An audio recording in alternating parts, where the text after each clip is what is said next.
Hi, everyone. Welcome to Spirit Switchboard. I am your host, Carrie Lynn Shellhorn, and you are watching us live on the United Public Radio Network, 105.3 and 107.7 FM out of New Orleans.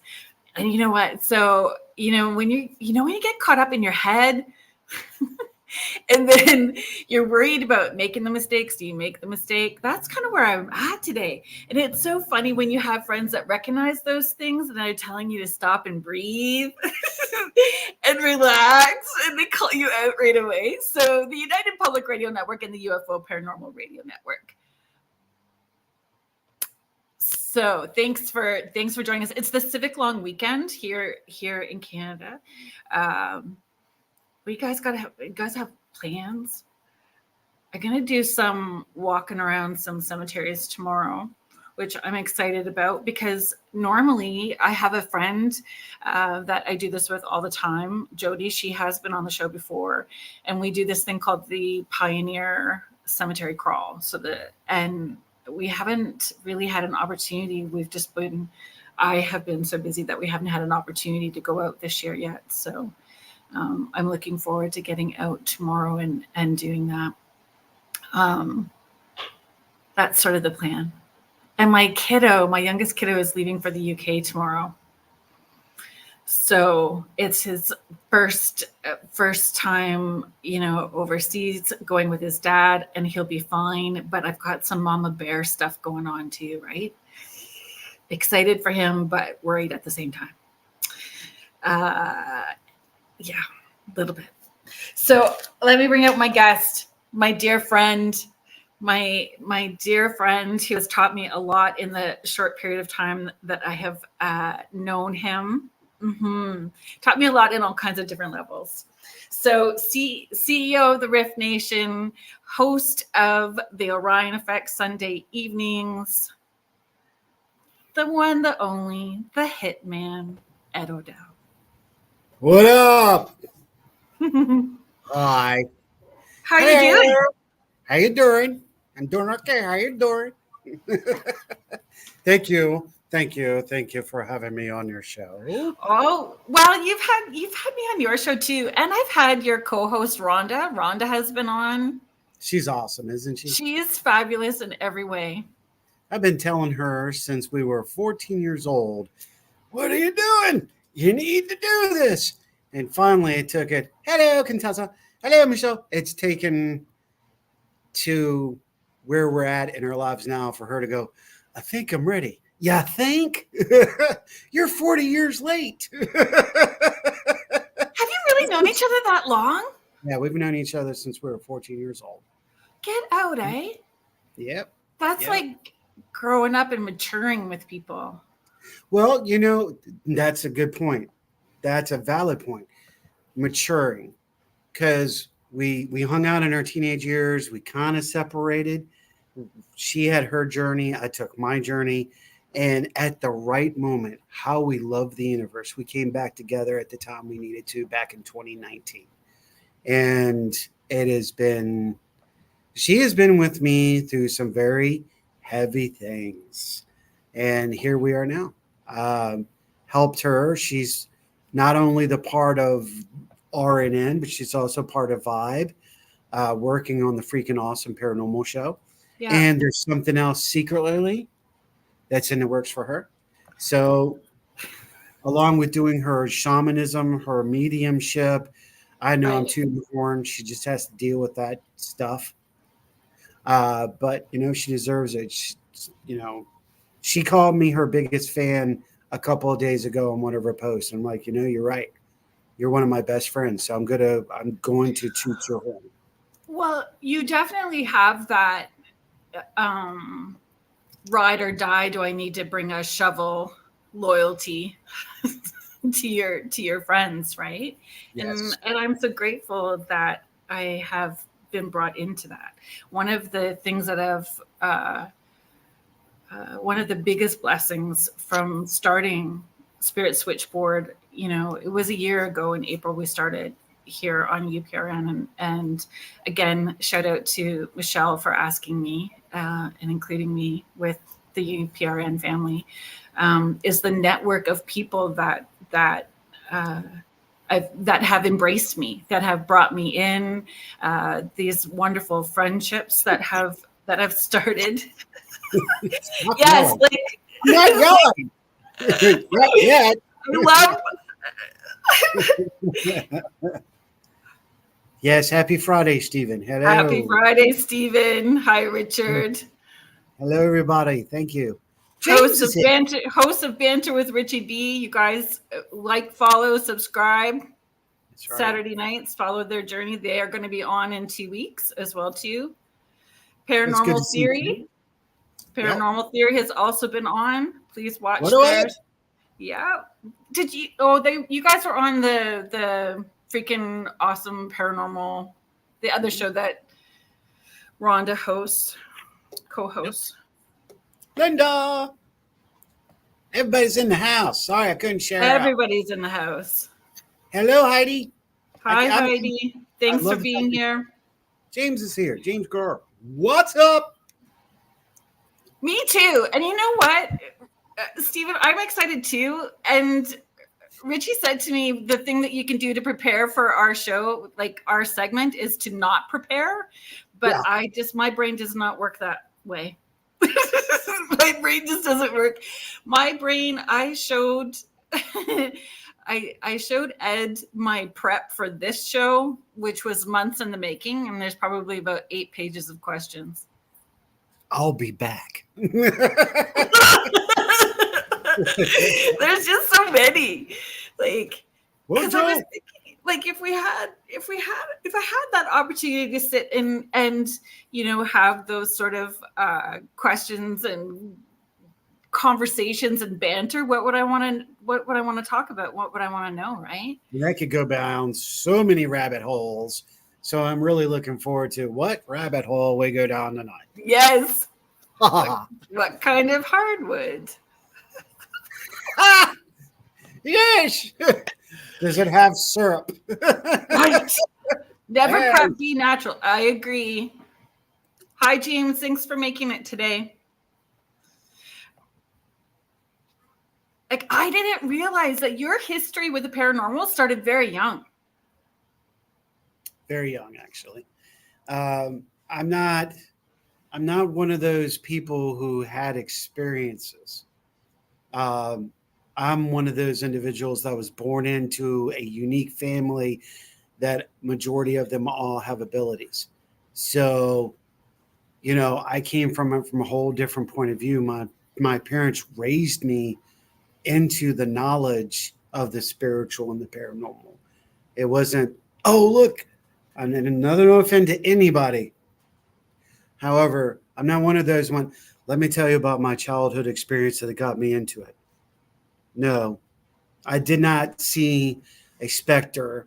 I did live in an active home, but I was a child of we left there when I was 5. So all the way up to 5 years old, this home was active with a relative, and maybe more. But all I can say is I can't say a whole lot more than my great aunt passed away in the home.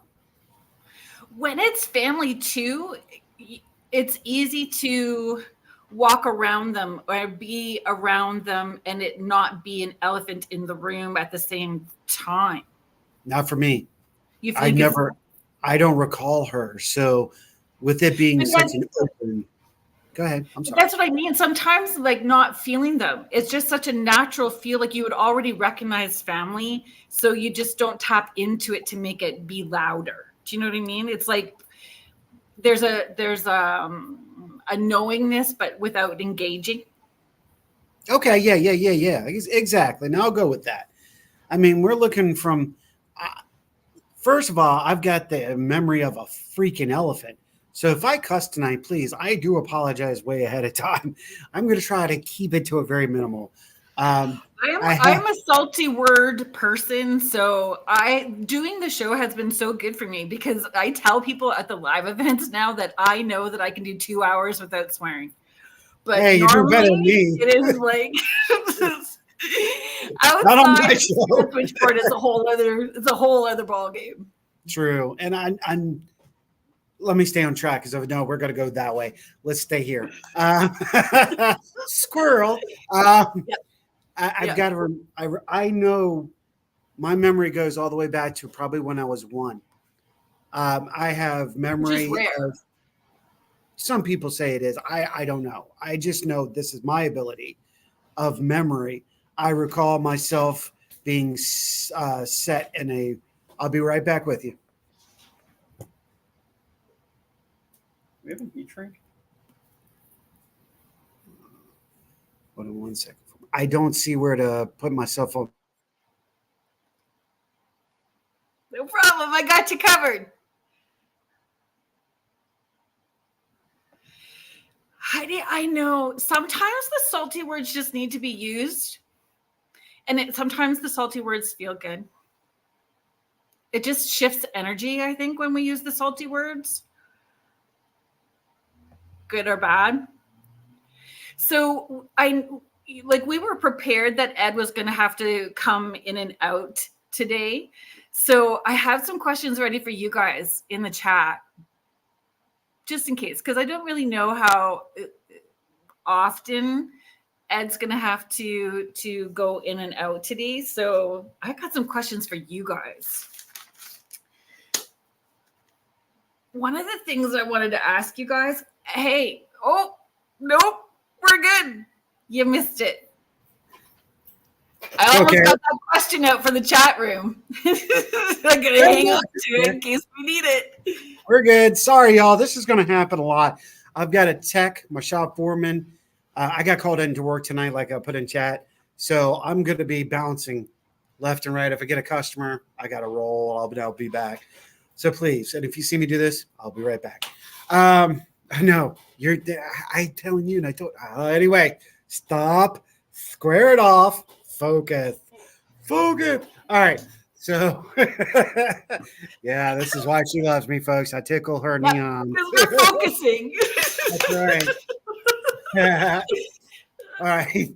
So, my memory goes back to when I was in the baby swing. I remember eating the taste of the baby food. I remember when I was 1 year old out on the street with the wind-up car with my oldest sibling. You name it. There's so much that I remember from back then. So with that being said, I recall all the conversations between my siblings, which I have 4 others, or God rest, I have 3 others now because we lost one to cancer last year. The conversations about the spiritual and the paranormal, them saying how they encountered Ollie, my mother talking about the 45-minute conversation she had with Ollie on the bed, my 2 sisters running from her as she's walking down the hallway. One actually, and Gail, if you're watching, I'm sorry, but I got to tell this story. There was one time that my middle sister saw her walking up the hallway and coming towards them because we lived in a 3 partial house, 1, 2, 3, tri level. And all the bedrooms are on the top floor. And she saw Ollie walking down the hallway. So she ran through her room. And then back then there was a thing. It wasn't a patio back then. It was somewhere else that they could jump on, but it was like a patio. And she flew out through the window. She dove through the window to get away from her. My oldest sister saw her on several occasions. So these things would be talked about openly just because we were, my father was a deacon of a Presbyterian church. And, Christianity and religion and Protestant, you don't talk about such things. My dad's like, what? Both my grandparents were Methodist preachers. So my grandmother was one of the leading individuals in the state of Virginia for ESP. And she was married to Richard Chaplin, who was a high-ranking Methodist preacher here in Virginia. So, yeah, don't tell me that religion cannot mix with spiritualism, because it totally can. When it does, it's beautiful. It's like a symphony when done right. So I can remember these things. And I My father taught me religion with spiritualism. My mother taught me the spiritual side. But she also, and I didn't listen, she also taught me about people. And I should have taken more of those lessons. I will say that. Do you find, so I have a kiddo. I have 4 kids. So I have one of my kiddos that was experiencing a whole lot of things as a little person. Most of the things that kiddo was experiencing was to help me remember what I was supposed to be doing here, and for me to remember what I needed to do, like what my path and purpose was, and to push me towards it, right? So the more that I took ownership of it, the less his experiences occurred. And, in talking with other people, kind of coming to light that he was just needing to have like a regular human experience, not necessarily a spiritual experience at this point. Okay. You know what I mean? Like not and dude does. He's got this great thing going on, but it's not necessarily with dead folks. It's not with any of that sort of stuff, right? Absolutely. Heidi, hello, love, Contessa. That sounds like my home growing up. Religion mixed with spiritualism. Amen, sister. Exactly. There's a lot of us that are like that. And Heidi, just to let you know, the Rift is me. So hello. Don't want to confuse anybody. I'm actually logged into the network's YouTube. Absolutely. So do you find there's ebbs and flows with it? Like we move into doing paranormal, tapping open. There's a time when we need to step away from it for a little while, then we come back into it, or is it always there underlying? I think that's on the individual. In fact, I can tell you that's based on the individual. Because again, I can't speak on somebody's experience from my time to their time because they had encounters. I was raised into this. I was taught. So it's kind of different.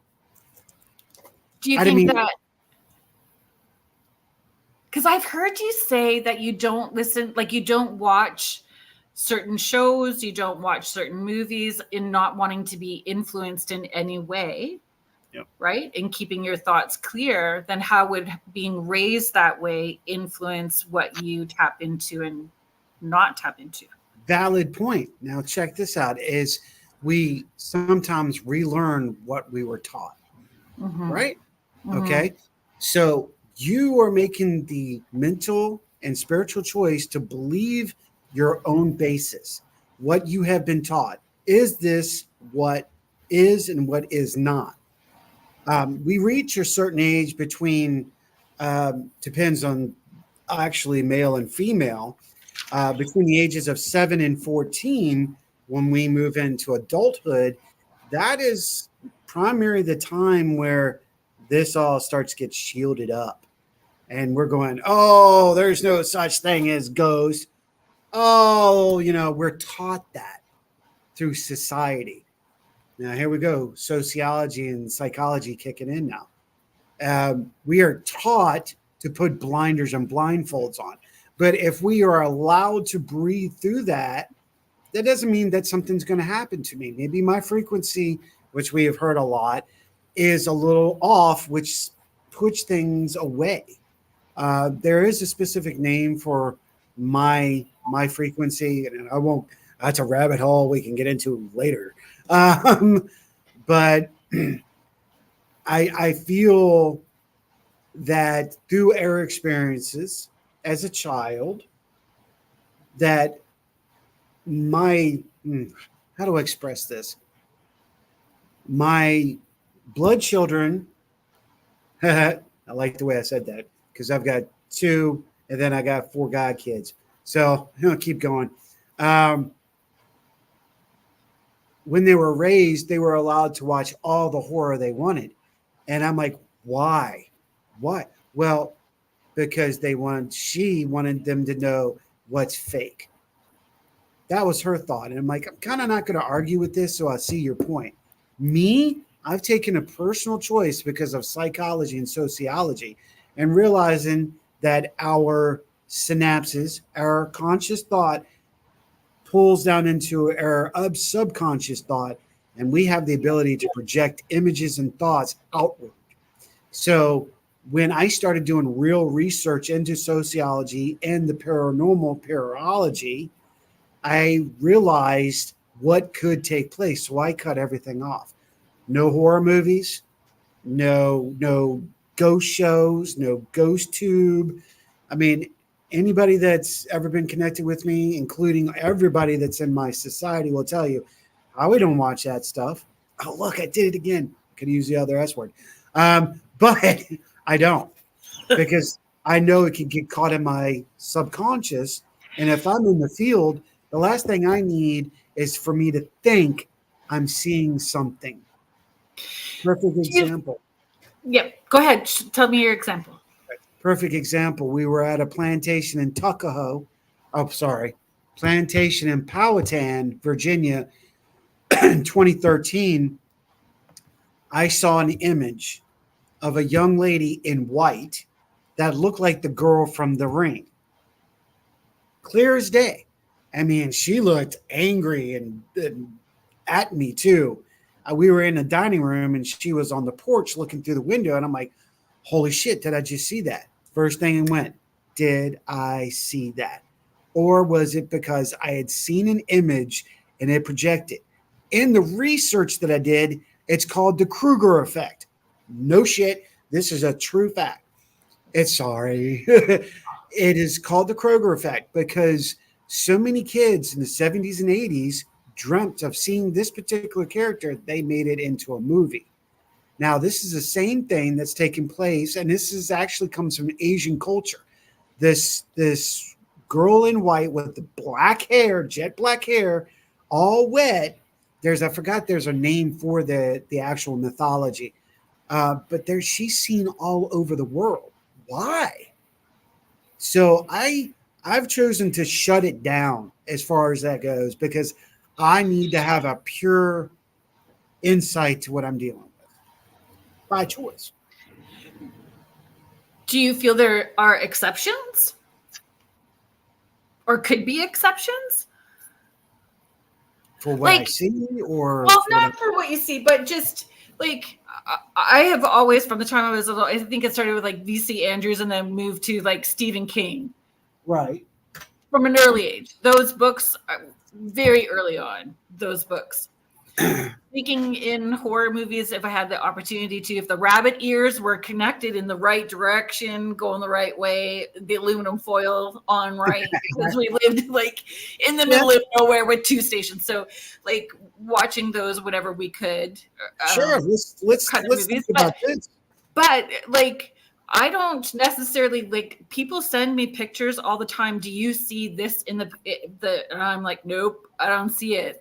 Or I go a place and I'm like, no, I'm not feeling, like, people will walk into a space and go, oh, this feels heavy. And I'm like, I'm thinking about dinner. I got like other stuff going. I'm not feeling what you're feeling. Like, I don't have that. So I think a lot of people have been taught now to be looking for these items where before they weren't taught that. Do you see there's a reverse in our psychology and our sociology in our world today? So has media, how is media influencing all of that? What do we need to, how can we, is it just avoid it? We can't avoid it. You can't avoid it, but it's personal choice. But you got to remember, there's an addiction to everything. And in my opinion, the paranormal and supernatural can be an addiction because A, it's giving you a high, B, it's giving you satisfaction, B, or C, it's giving you a chemical reaction that you're looking for, much like on a roller coaster. So people can be addicted to paranormal investigating, and I mean that's why we have ghost hunters and all up. That's how we all became. We were all ghost hunters originally. We all made the path. The difference between ghost hunter, paranormal investigator, paranormal enthusiast. You're away from that. I walked into that damn thing right there. And Damn it's it. actually one of the things one of those questions that I wrote down was like, regarding media consumption. Yeah, And it is. what are we feeding, right? Well, But now you let's you start you with the gave other me question. you gave me two. You just Yep. asked me Gave you A, two. and now you're going with B. Yeah, What way do you want me to go? Either both at your own leisure. Just mess with you. You know that. Let's start from the basic. Okay, ghost hunter. Mm-hmm. So before you're a ghost hunter, you have to be a paranormal enthusiast. And we all were. We all experienced the unexplained on television shows. Look, even back, if we go back to the 70s, Leonard Nimoy in Search of. We got addicted. And I'm Well, going to give, his hold on. voice. Yeah, his voice. Oh, Yeah. absolutely. Yeah. But there's shows that people don't even think about that affected them back then that are affecting us now, and people didn't realize, especially for those Gen Xers. Real People. And a lot of people are like, I don't remember that show, but it was there, and I bet you did watch it. We had Real People. Oh man, now I'm trying to remember. Ripley's Believe It or Not, The Unexplained, and there was another show with the Olympian Dan Tarkenton. What the hell was the name of that show?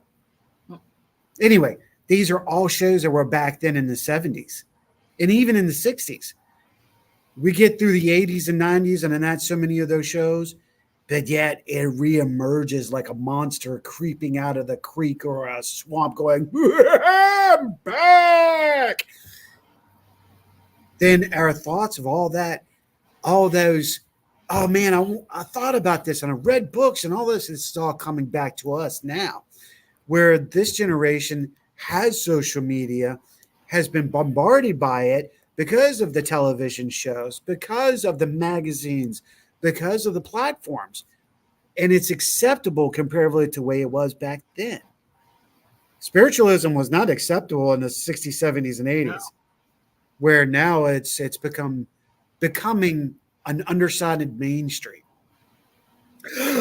Yes. Now. Michelle Plummer's just saying the intro music to Unsolved Mysteries did it for me. They see Unsolved Mysteries as another one, which was when the episode with Gettysburg was in Unsolved Mysteries, which where my brother was a part of. That was where they talked about seeing. I'm trying to remember. I split in the time continuum on one of the streets where it looked like it was back in the day. These people come back and it's nothing but a brick wall. My brother and my father experienced that a week after the little girl that was on Unsolved Mysteries. Now, that is something completely different. I don't want to go there right now because that sounds all timey-wimey. Exactly right. So you asked me what the difference is. All right, let's roll into that. Yep. We were enthusiasts. Okay. So we became paranormal and spooky enthusiasts. Okay. We moved into that going, people can do this and they're on TV. Well, I can do it. Not me, but because I was doing it before all these shows. However, that's what built up. So built into ghost hunters. Okay. Ghost hunters. This is your basic rooting of any investigator. I don't care who you were. You were a ghost hunter. You started out as a ghost hunter. You progressed into your investigation and your research, and you progressed into your science. You progressed into the knowledge of wanting. While there's still people that are ghost hunters and they're okay with it because I call them the paro junkies. They're the ones that get the high off doing it. They're the ones that will freak out at the noise. Oh my God, did you hear that? Oh, I'm going to run, but I need to know what it is. I know my voice went really high. Hey, just saying. But they're still ghost hunters, and that's their choice. Right. It used to bother me when I was like, someone would call me, you're just a ghost hunter. I'm like, correction. I am no ghost hunter. However, these things do happen. So we progress from there. Bat phone. I'll be right back. Okay. What are your thoughts in the chat? Ghost hunter, ghost enthusiast. Where did you start? Where did you guys start? Creepy stuff started really young for me. And it was with books more than it was with shows because, like I said, we lived in the middle of nowhere with like 2 channels. Like I mostly remember Fraggle Rock. Like as far as a TV show, I know. Fraggle Rock! Yeah, and Johnny Quest. Do you remember Johnny Quest? Oh, I love Johnny Quest. That was one of the Johnny things. Quest at 6 a.m. That was one of the Saturday. shows that drew you into the paranormal. Okay, hold on. I got another customer. I got Miss Gordon coming in. I'll be right back. Yeah. Johnny Quest and Spider-Man.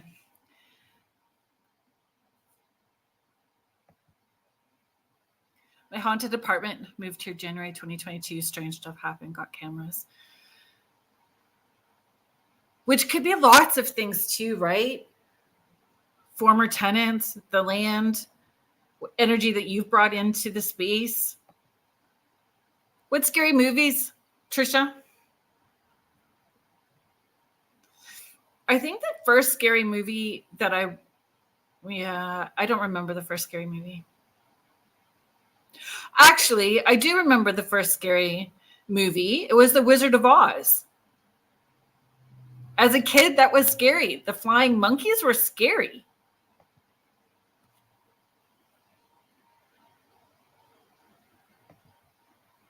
Contessa's just sharing creepy stuff started in our home. Then I got into scary movies and spooky shows. But what was a scary movie for you? And what was a spooky show for you?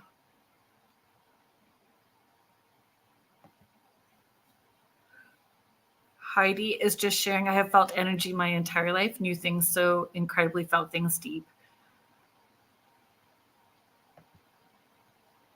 Michelle is sharing, scariest for me was the first Exorcist movie. I don't think that I watched the first Exorcist movie until maybe 9 years ago, and I'm 53.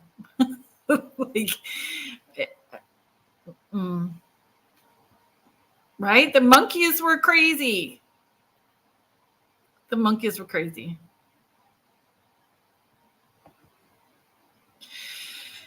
The Wizard of Oz is a favorite. You know what I learned? My mom, I just learned this last summer. My mom came to visit. My mom lives 9 hours away. And she had come to visit. And I forget what we were talking about. And she is very scared of a lot of things. And I dragged my mom out on a paranormal investigation the last time she was here. And we went somewhere that was pretty gentle. Like I know that the spirits there are gentle. They like interacting, but it's family. So it wasn't putting my mom in a bad position where it was going to be super intense. And she said that I wasn't scared of the Wizard of Oz, but I thought that I was. She said that the first scary movie she watched was the Wizard of Oz, and I made her watch it with me, and I was 5, it was a weird conversation with my mom.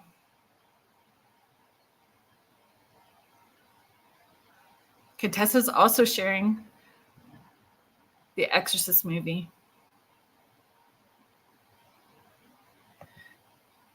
Linda is sharing, I think subtly, my mom was always saying when she heard a noise that it was her father coming through to see us. When my kids had their experiences when they were younger, I never said who or what I felt it may have been. I always asked them what they thought they were seeing. And then if it was family members, I would put out different photographs and then ask them if they see in the photographs who they were seeing in the space, right? A lot of you are saying The Exorcist. Oh, Trisha, really, eh? Your mom would have psychics come into the home and do readings. Weird. So good. Well, that's what my kids are going to be saying. That's the legacy I'm leaving.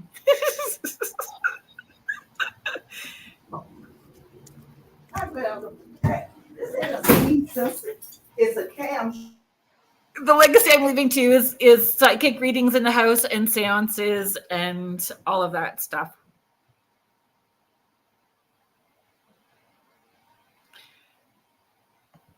Hi, Anne-Marie. Thanks for being here. Oh my God. I'm sorry. I feel like I need to apologize for laughing, Heidi. I moved to Kansas in 8th grade. The monkeys got real then. I understand that.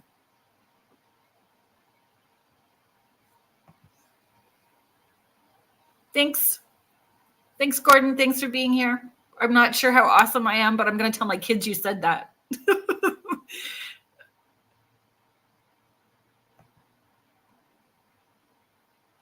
You know, when Ed was sharing that image or talking about the female character from the movie The Ring, I saw that. So at the parking garage here in Guelph, if you are in the Guelph area here in Ontario, we're just about an hour-ish outside of Toronto, and there's this like 3-level, maybe it's 4, not sure, parking garage at the mall, and we were going up the ramp to that 3rd level, and we got up and she was like standing right there. She looked wet, her hair was dark and in her face and hanging down, and I screamed, and the kids had no idea what I was screaming about, and I'm like, do you see her? And that was odd. So, you know, like Ed said, people see her, but I don't remember being exposed to that in another way. Did you hear my story? Could you hear my story when you were doing what you need to do? Yep. Yeah, I saw that dark-haired, wet-haired little girl in the parking garage. Now, it's funny y'all were bringing up all these movie names, and I'm just going to say one movie that scared the living hell out of me and still bothers me to this day, that is stuck in my subconscious. Chitty chitty bang bang, chitty chitty bang, chitty chitty bang bang, we love you. And Kimber awesome. Yeah, that movie, The Child Collector. I never saw it. I still have never seen it. You've never seen Chitty Chitty Bang Bang? Oh, you've got to watch it. You've got to watch it now, even more so. That is the scariest effer in the world right there. Come here, little boy. Want a piece of candy? Oh, yeah. Original horror movie right there, buddy. Willy Wonka used to scare me too. Could you really blow up like a big purple grape? Right? I don't know. You know, for some reason, I loved Willy Wonka. The Oompa Loompas, I think maybe bothered me a little bit when I was little, but as I got older, I love the Oompas. I guess you have to. I actually read the book and I read a little backing on the Oompa Loompas, and then I just kind of really got into it. So, okay, I'll be right back. I got to go again. I'll be back in a minute. No problem.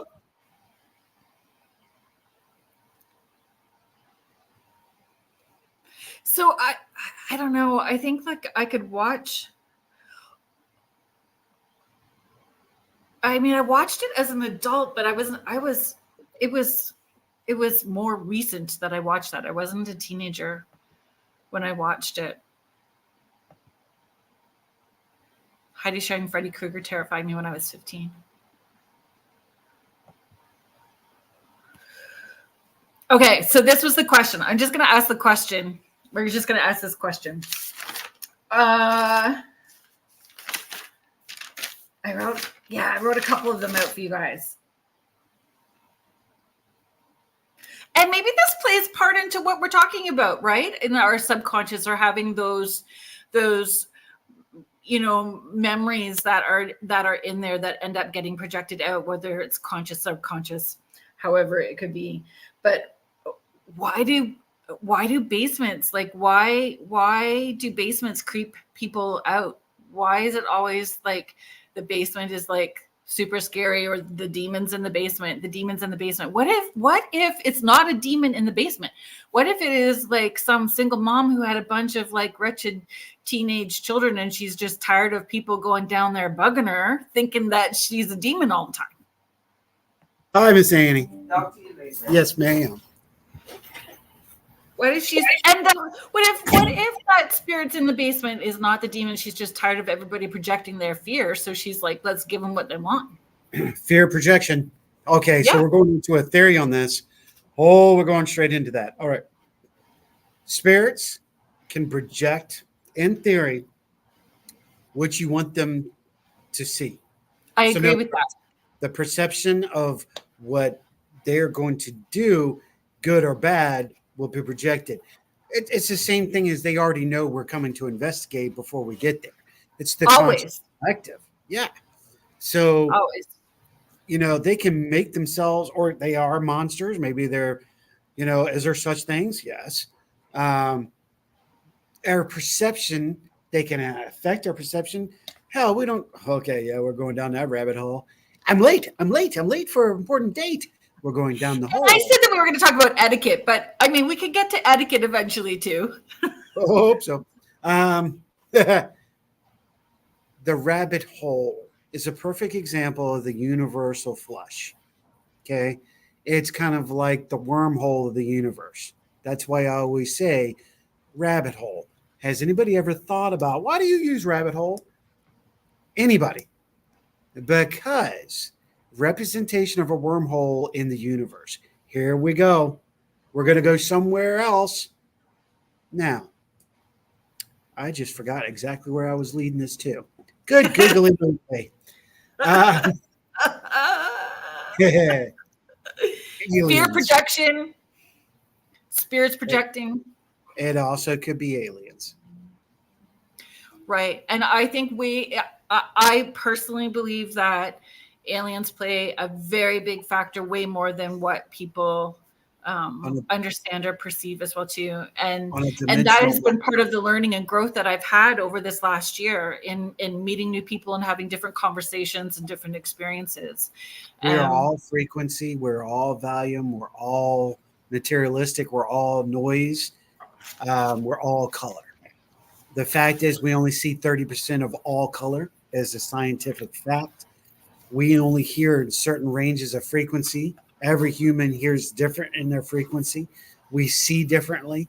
That's why I feel certain humans have different experiences than others because we're at different frequency levels. Some people, for sure.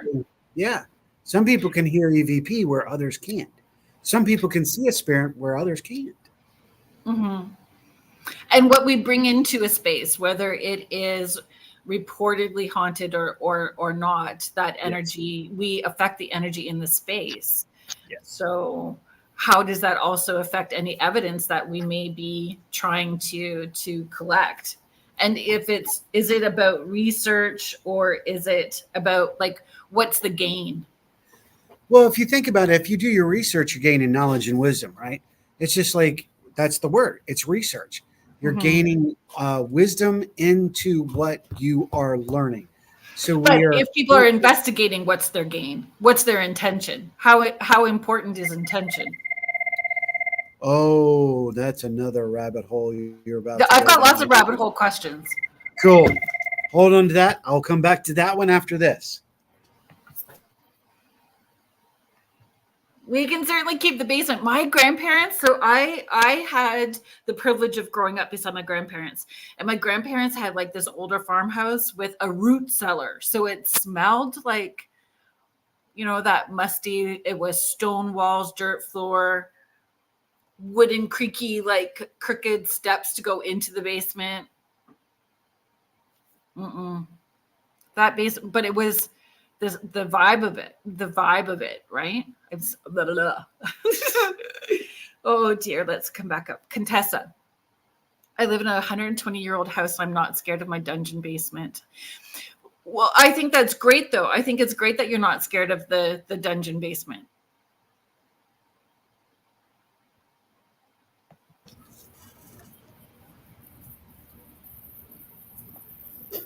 Heidi's sharing how that person with their own frequency was attached to anything in their intentions. We're all human. Yeah. Intentions. Miss Cindy, thank you so much for my birthday flowers and the balloon. And let me tell you, Lily snatched that balloon as soon as she walked into the space. And that was that. I got to see it for a brief few moments and then Queenie said, yes, the granddaughter can have the balloon. Because, of course. Intention. Our intention. Our intention. How important? It is very important when investigating and researching. How does it affect space? Well, it can affect the space by the emotional state of the energy, because you're using emotion when you go into a place, which turns into frequency, which turns into intent. You're going in, you think you're going to harass a spirit. You don't think they already know, or don't know, rather. Sorry about that. Scratch that, play that, do it again. Of course they know. So they're going to give you the crap back. You're going to call something an a-hole, and it's going to call it back. I think you go in thinking, oh, I'm gonna rattle its chains.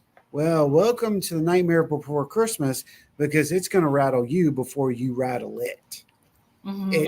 It's just coming fast. So we take that intent. Say, all right, let's go to the ground fact. You just broke up with someone. You're angry with someone, family, friend. You're sad or depressed. Take those four. You walk into a location to investigate. You're going to get it back. Either you're going to get a whole lot of something you don't want, or you're going to get absolutely nothing because they can already feel it. If you walk into a place being happy, joyful, thankful, and yes, I said thankful, and open, you're going to get something completely different. It is intention, not just the intention of what you're going to do there, but what is your intent as an individual, state of mind? So I have been to locations where people have said, activity happens between this time and this time, so it's better to come, closer to this. I've experienced that. Oh, yes. I'm like, I show up and it's starting before we even get in. It's starting way ahead of time. And I really do feel like those spirits, that energy understands my intent is I'm going to listen to you. I want to help you go if you need to go. And so it's active right away. It doesn't wait like the 5 hours to get to like that witching hour that it's supposedly known to be busy. Oh yeah, I see Ward is really hitting on something here. I'm glad he posted it. I'll pull it up so you can read it. Yeah. What can be your assistance of existence? In the moment, I am everything and I can be, right? Intertwined with everything I was, am, and will be. That's because you need to do shadow work. Whoa, okay. My intentions is reality. Conscious and self-realization of encompasses everything from then, now, and what to come, whether it has happened or not. That is being. Well, that's absolutely correct. But if you're holding on to what happened to you or who you were, that also means you're not growing, you're not moving forward. When we do our we're going spiritual real quick. All right. When you do your shadow work, you're accepting and realizing what and who you were. You see now your faults and the positive things that you applied. Don't just focus on the fault, and then you can move forward. What are the things that you want to fix that you saw bad about yourself, which is moving you forward? Now, I agree with you. That does encompass everything, and I agree. Be right back.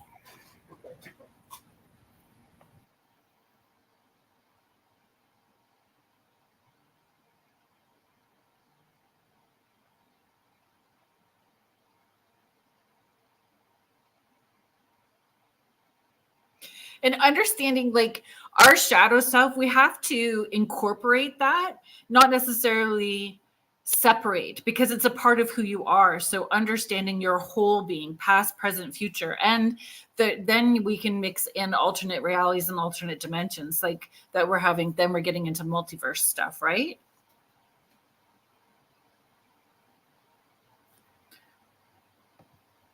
Heidi is sharing. Also, do not give any energy to what I feel that fight or flight feeling from. Can't even talk or give thoughts to it.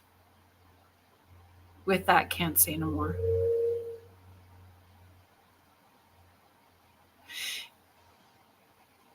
And everyone's going to have a different experience in a location. Like what one person is scared of is going to be that fear is influenced by their experiences, their traumas, the people around them, what's been projected onto them, what they've collected. And we all experience things differently. But moving into a space, our intention really matters. And like I said, I've gone into spaces where, the activity hits right off the hop because they're just so anxious to be able to connect and have somebody listen and hear them with the intention of helping or supporting as well too. Ed also talked about joy and being thankful. And I think that's what's missing as well too, right? When people are investigating wherever they may be, if it's an asylum, a hospital, a cemetery, a residential space, looking at, not all the memories have to be horrific. Not all the memories have to be horrific to that place, or the energy has to be horrific. And if there are spirits there, asking them to relive some of that creates more trauma or may delay interactions. Asking them about a joyful memory or joyful connections, not everything, bringing joy to it somehow.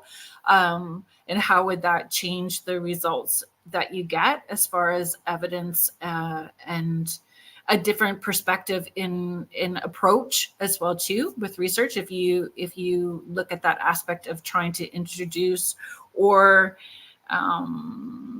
ask those questions about joy.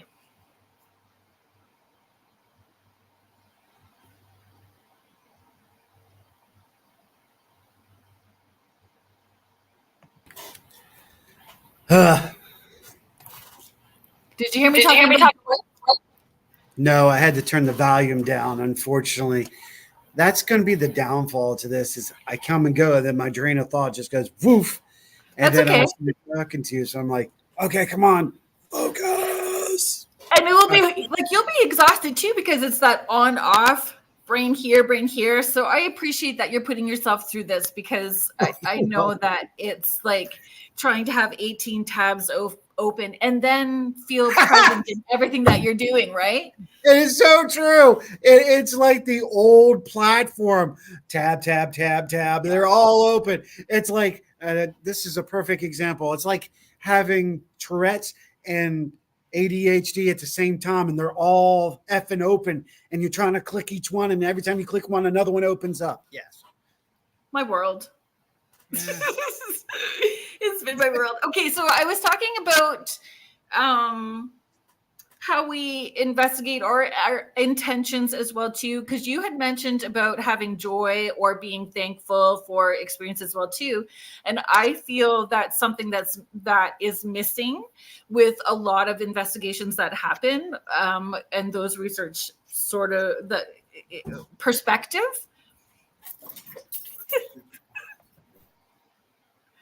He warned us that it was going to be a busy night for him. So I'm glad that you guys are all here in the chat to keep the conversation going. So I'm just going to come right back up. Contessa sharing, growing up, I've always loved vampires, werewolves, witches. Me too. I'm drawn as much to dark stories as I am to light. But the dark stories have light to them too, actually. Didn't think to have my intention at that perspective, Heidi. You're very welcome. I am a questioner. Like, yeah, I'm one of those experiencers from the time that I was little. So as an adult and doing this stuff full time, I just ask as many questions as possible. I just get nosy and I want to see from different perspectives and open to other people's perspectives and learning, because I don't feel we ever stop learning. I know. Work getting in the way. Well, I'm in the way of his work, actually. So I appreciate any moments that we're getting in this.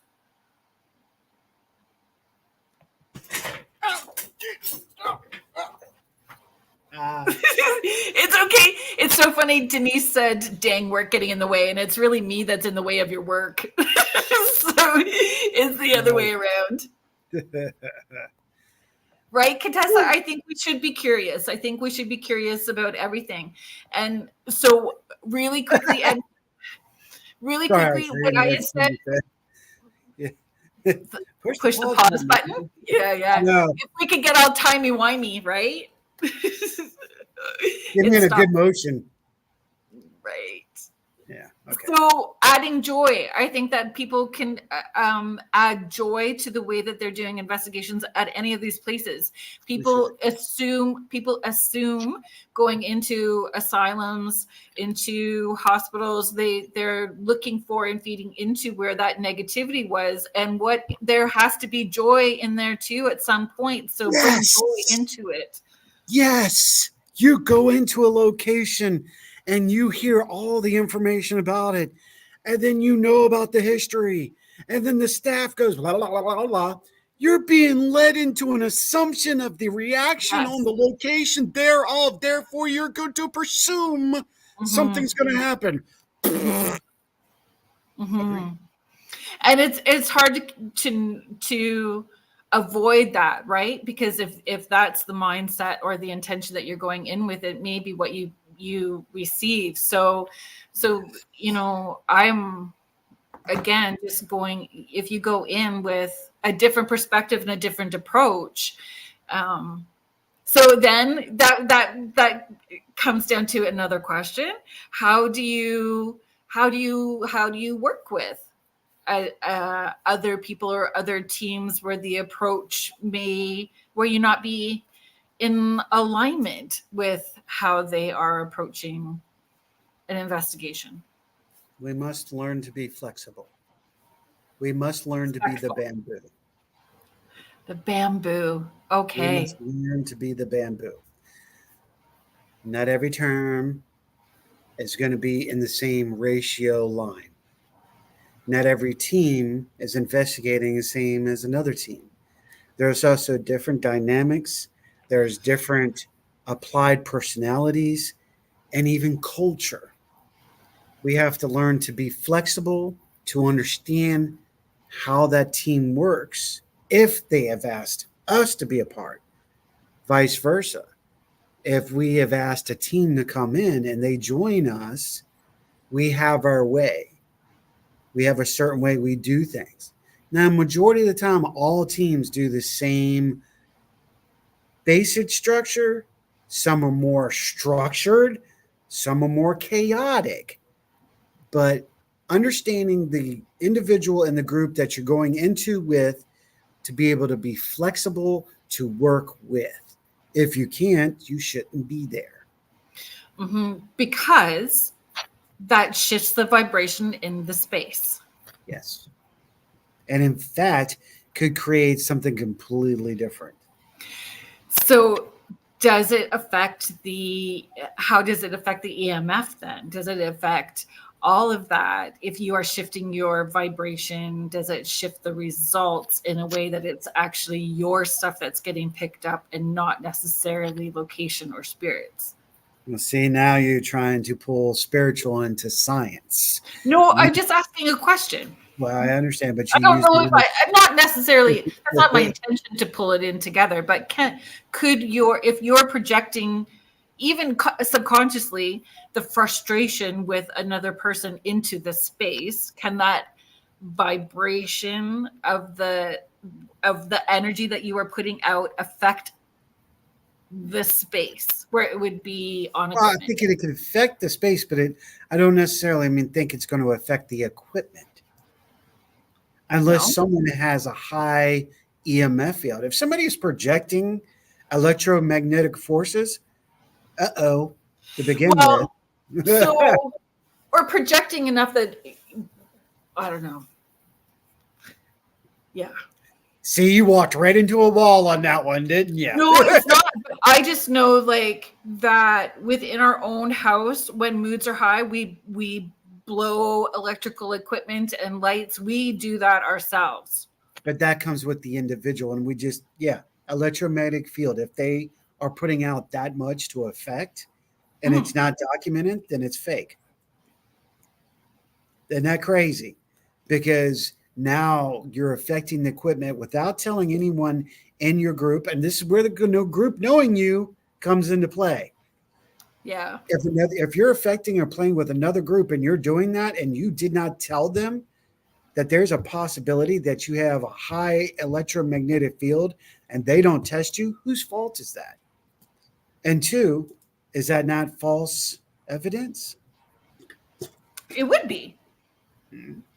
Yeah. So can it affect it? Yes, it can. But you're again, we've got to look into that frequency, variance. Now, one of the things that everybody forgets too is barometric pressure based on temperature. You got to add all that in. It's like a big pot of Brunswick paranormal stew. It is. Agreed.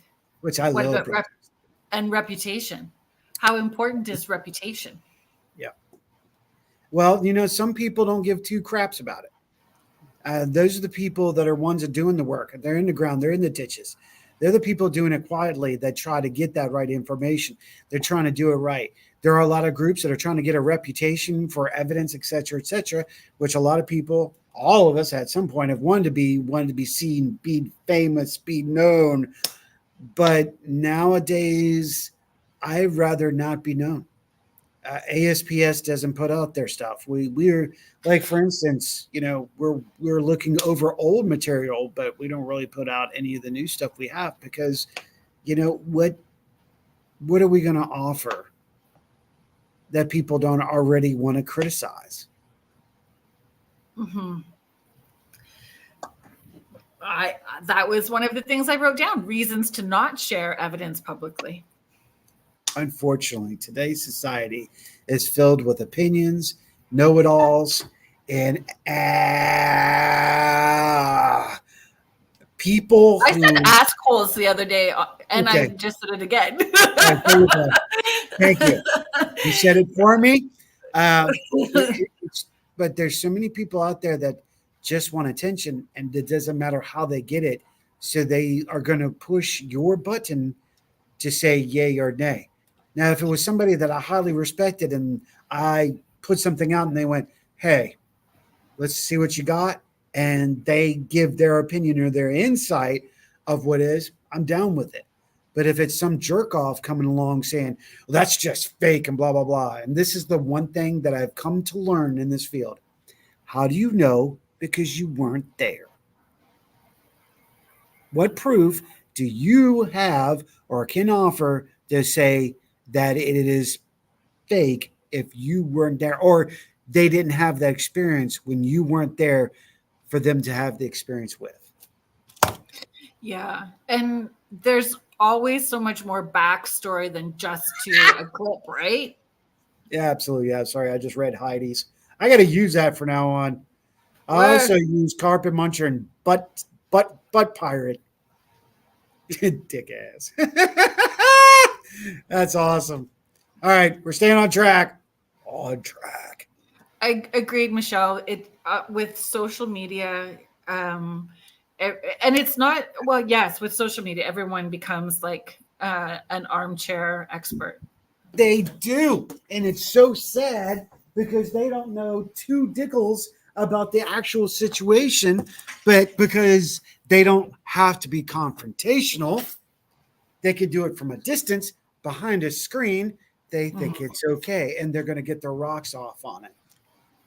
I don't have time for childish crap anymore, especially when you're 30 to 50 years old and still acting like a teen. That's pretty sad to begin with, and you need help. Go see a psychiatrist. Yes, seek counseling if you cannot have a conversation without it being confrontational. Yep. Conversations do not need to be confrontational. I agree. I absolutely agree. And that's the way it should be in the paranormal research field. But unfortunately, ego and id plays a huge factor in whatever we do. Everybody thinks they're right. Nobody wants to admit when they're wrong. I'll tell you in a heartbeat when I'm wrong. If I'm wrong, I'll say it. I've learned that lesson because I come across as a know-it-all. Look, I know this. I'm not stupid. I'm fully aware of my personality and my traits, and I accept it. That's part of my shadow work. If I come across that, I tell everybody, put me in check. Talk to me. If I'm wrong, I'll tell you I'm wrong. Yeah, I say the same thing. I don't know everything, so it's okay to correct me. It's okay. Help me be better. Mm-hmm. Right? Yeah. And we can do that with kindness, and we can do that with compassion. It doesn't have to be rude. Thug, country boy, redneck attitude. Yeah, it doesn't. I said it out loud. Yes, I did. That's funny. I used that phrase this morning with my mom too, actually. I was explaining some stuff today. Michelle is saying, I'm with you. I can admit when I'm wrong. I think life is a huge learning lesson. You can never stop learning. It really is. And so what we are doing in the field. You know why? Because we don't know anything about the paranormal. That's why. We really don't. And so that, again, is it about the intention in researching to understand those more about those questions? I personally feel we're not meant to know until we die.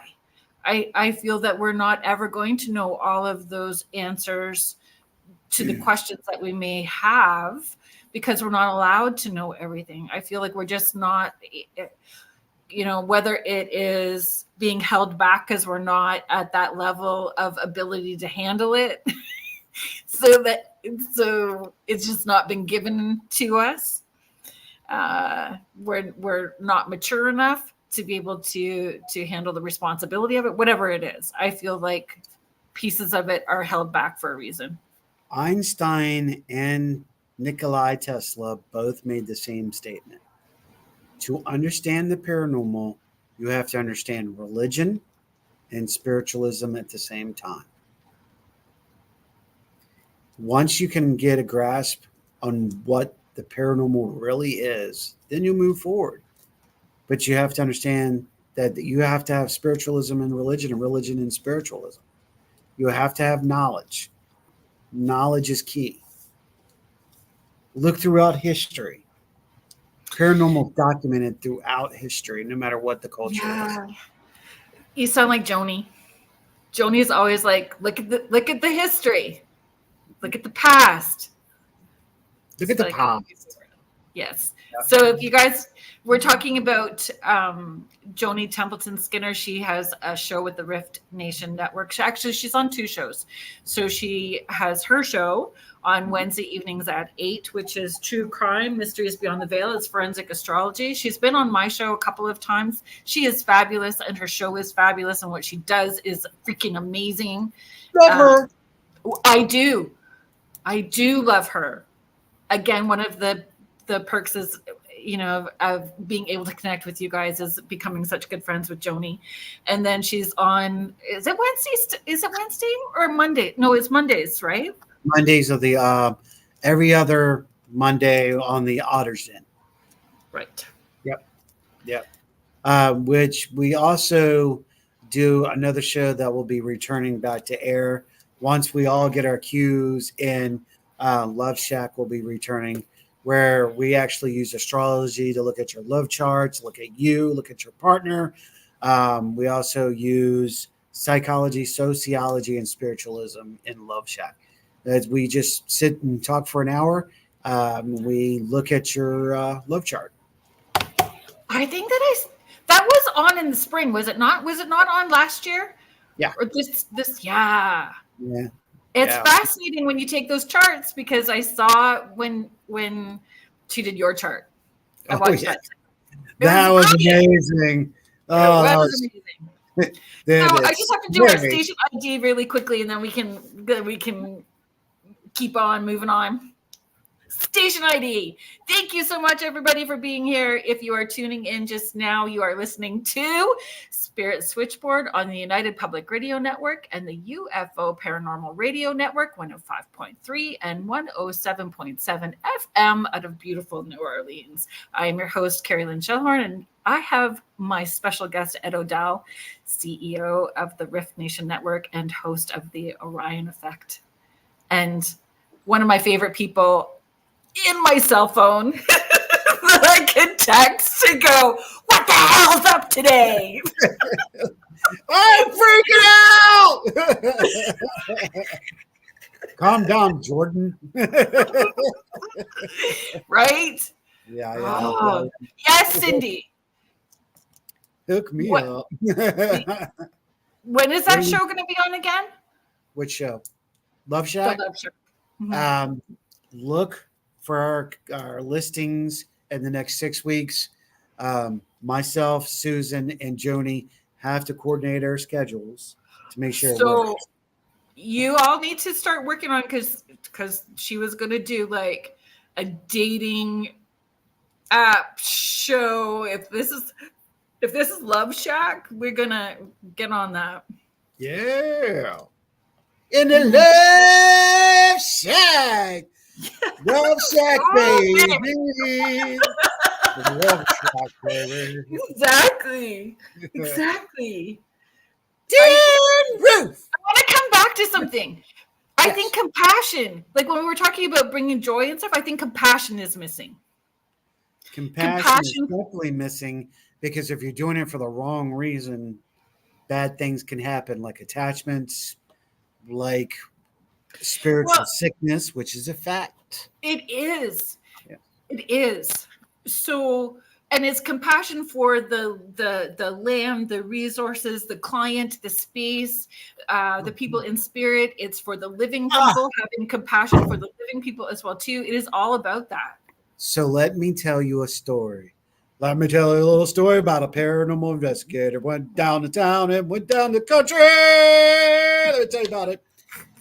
So in the last 6 months, we've encountered 2 clients, and both clients said that they had a well-to-do paranormal team come in, investigate their location, could not solve it and made the problem worse, left and never contacted them again. Okay. Oh. Yes, and I take issues like even with people that do what I do, right? Who plop this little bombshell on people with no follow-up. And not that like I'm trying to toot my own horn, but I feel responsibility to anybody that if it's a dining with the dead, spirits and sweets, if it's an individual session, if it is, I feel I have a responsibility to do that. But nothing comes from them. They don't get anything said about them because they're popular. Nothing happens. Their stories are not being told, the negative side. Everybody's seeing the positives. Oh, this is going to get me amped up. I'm going to calm down for a second. Screw that. Let's go. Roll it. Bam, bam. That's why I'm the hitman. So check this out. This is completely ridiculous. I'm not going to get on a rant. I'm controlling. But all these so-called TV groups, all the social media groups that I think they're all big and big, they go cause a problem. Somebody has to come out and fix it or take care of the issue, and they just keep moving on, and there's nothing said about it. They need to be called out.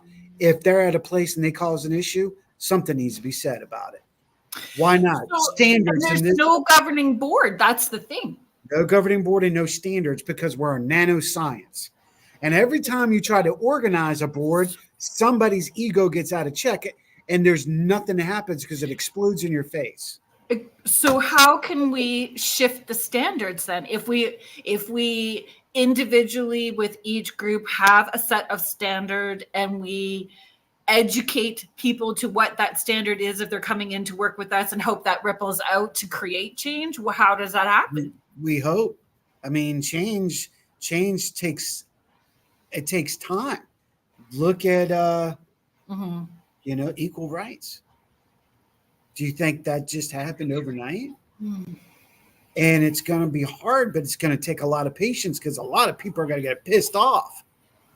But the fact is, it's a little bit of time. And not everybody, hey, Kenny, not everybody, the other frog brothers in the house. I'm happy that you're here. I was hoping you'd show up. What? But we first have to understand not everybody can work with each other.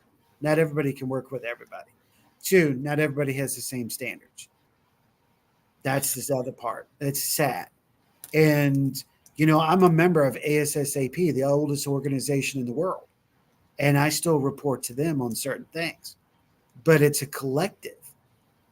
There will never be unity. Because I agree with that, and it makes me sad. it bothers me too. I've tried it twice here in the state of Virginia. And there's 2 people, and I am not going to turn this into an issue. All I'm going to say is I've tried it twice, and the last major time something amazing was about to happen, and a group of individuals got into it and tore it apart just because of their own egotistical greed. Stated true. It was called Virginia Coalition or Paranormal Coalition, VPA.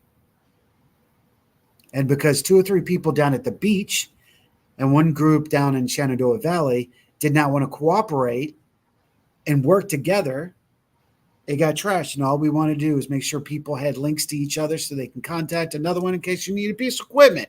You need some advice, share. It had nothing to do with dues or anything like that. And why that is so important is each group has different people that have different strengths and abilities, whether even if it's somebody that has a religious background, a spiritual background, a therapy background. Like, you said it right there. Mm-hmm. You know, it used to be a time that paranormal groups did not want mediums in their groups. I know. And I know. We need to have mediums, but we also need to have someone with the great ability to communicate so they can counsel and give direction and to give help. And that comes with compassion, in which we are not seeing. And hey, Richie. Thank you, brother. Richie. You too. Enjoy the family. Richie be yours. Yeah. And that's where compassion comes into it, and looking at, you know, what we see on TV and what we see through social media is not necessarily reality of what most of us are experiencing within the paranormal community and field, because a lot of times it is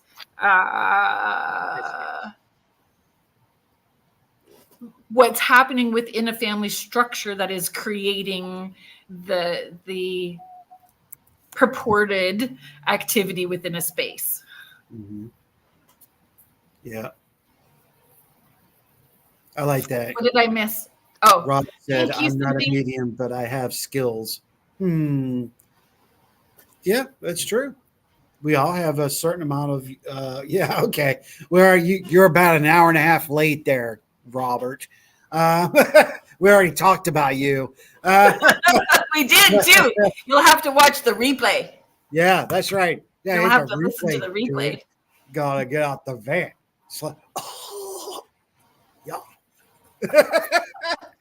and by the way, everybody, Robert is my older brother, and yes, he was a part of the whole situation at the beginning. So there you go.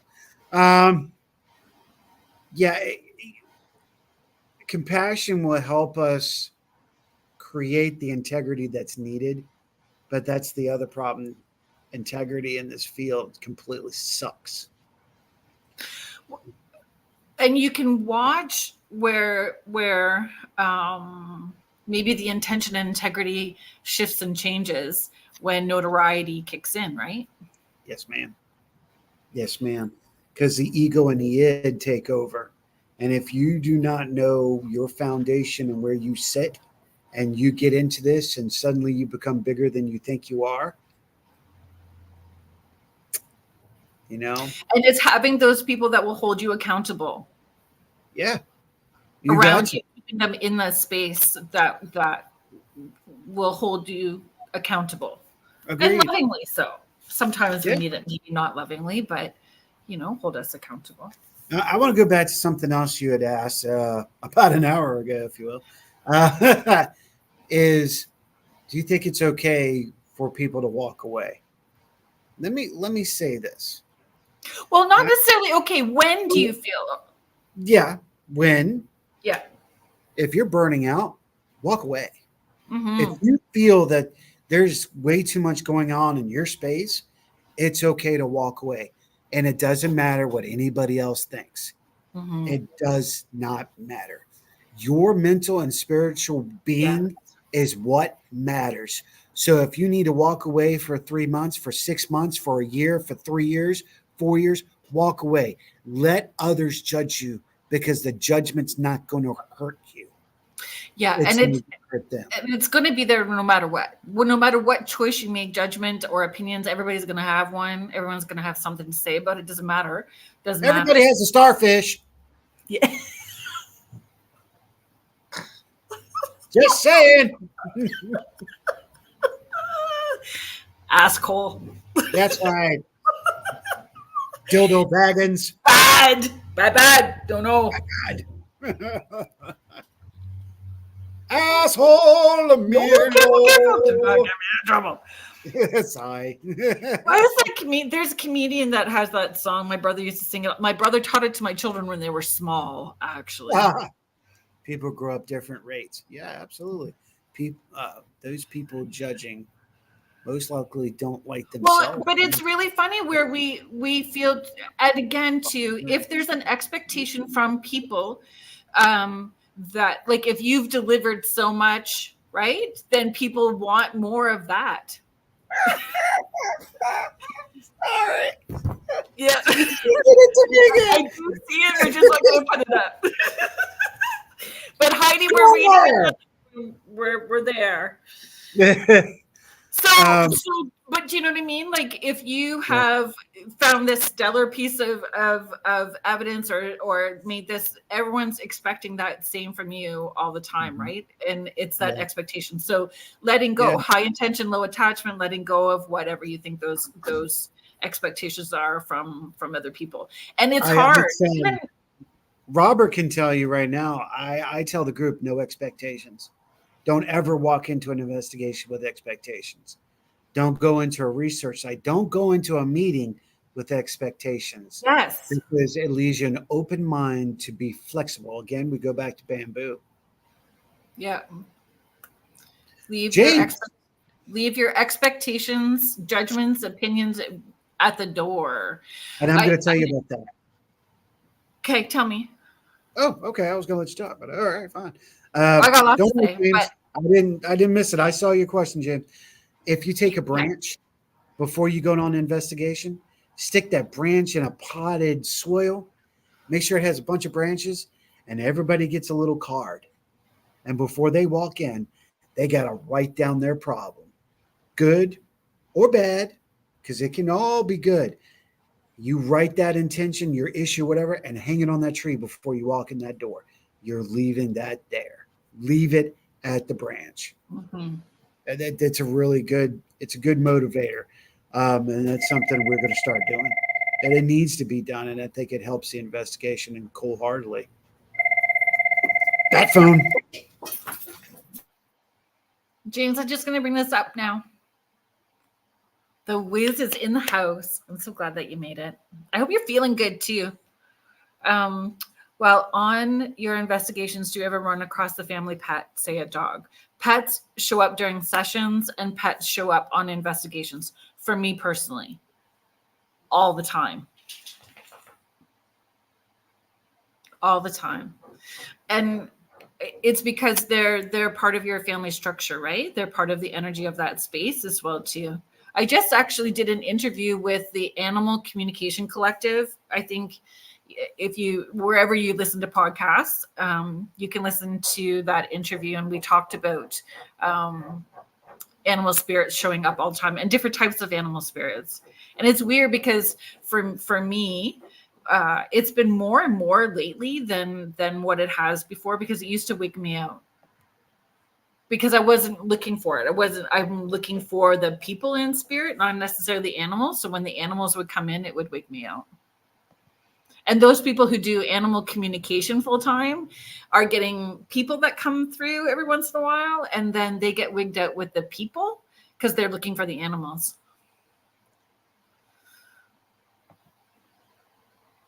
You see animals a lot too?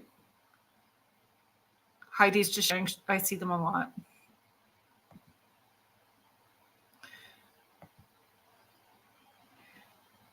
Robert, people grow at different rates. Some people don't grow at all.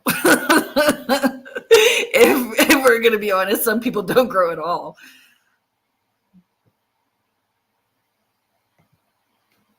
I just had a squirrel come to me to say hello too. Oh, animal communication is it's great.